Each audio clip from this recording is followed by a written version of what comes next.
हर हर महादेव दोस्तों।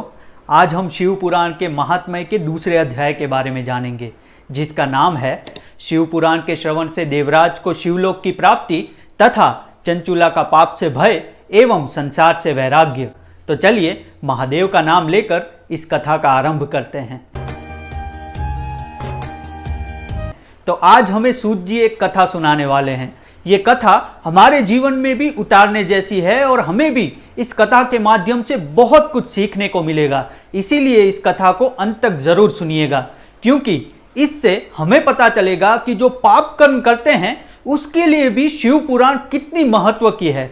सूत जी कहते हैं कि जो भी मनुष्य पापी, दुराचारी, खल, काम, क्रोध आदि में निरंतर डूबा रहता है, वो भी इस पुराण की कथा सुनकर बहुत ही पुण्य प्राप्त कर लेता है और शिवलोक में जाता है। तो चलिए अब इस कथा का आरंभ करते हैं। बहुत पहले की बात है, एक नगर में ब्राह्मण रहता था। वो बहुत ही दुराचारी था, वैदिक धर्म से भी विमुख था, कोई भी पूजा अर्चना ना करना, भगवान में भी विश्वास नहीं करता था और हमेशा ही दूसरों को ठगने में रुचि रखता था और हमेशा दूसरों को मारकर उनका धन हड़प लिया करता था। वो कभी भी अपने धन को पुण्य काम में नहीं लगाता था और हमेशा ही वैश्यावृत्ति में लगा रहता था। एक दिन देवयोग से वह घूमते घूमते प्रयाग जा पहुंचा। वहां उसने एक शिवालय देखा जहां कई ऋषि मुनि एकत्र हुए थे।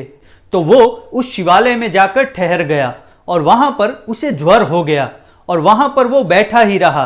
तो सारे ऋषि मुनि वहां पर शिव पुराण की कथा कर रहे थे और इन ऋषि मुनियों के मुखारविंद से उसने पहली बार शिव पुराण की कथा को सुना। वह शिव पुराण की कथा को निरंतर सुनता ही रहा और 1 मास के बाद ही उसकी पीड़ा से मृत्यु हो गई।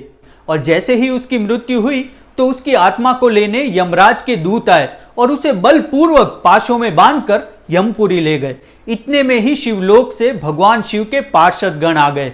उनके गौर अंग कर्पूर के समान उज्जवल थे, उनके हाथ त्रिशूल से सुशोभित हो रहे थे और संपूर्ण अंग भस्म से उद्वजित हो रहा था और रुद्राक्ष की मालाएं उनके शरीर की शोभा बढ़ा रही थी।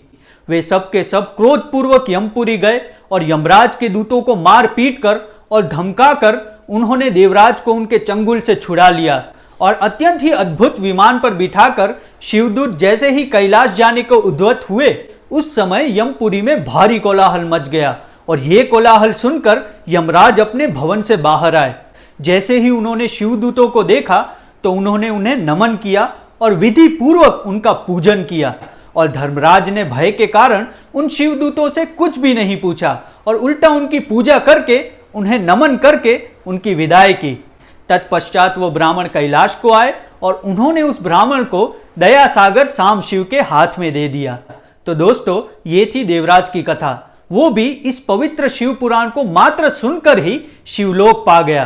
तो हमें भी इस शिव पुराण की कथा को अवश्य हर रोज निरंतर सुनना चाहिए। इससे हमारा भी कल्याण होगा और साथ ही हमें अपने परिवार को भी सुनाना चाहिए ताकि उनका भी कल्याण हो। तो दोस्तों, कल हम चंचुला की कथा को सुनेंगे। उसका भी वर्णन सूत जी ने बहुत ही श्रेष्ठ तरीके से किया है, तो उससे भी हमें जीवन में बहुत कुछ सीखने को मिलेगा। तो आज के लिए इतना ही। मिलते हैं कल नए अध्याय के साथ। तब तक हर हर महादेव।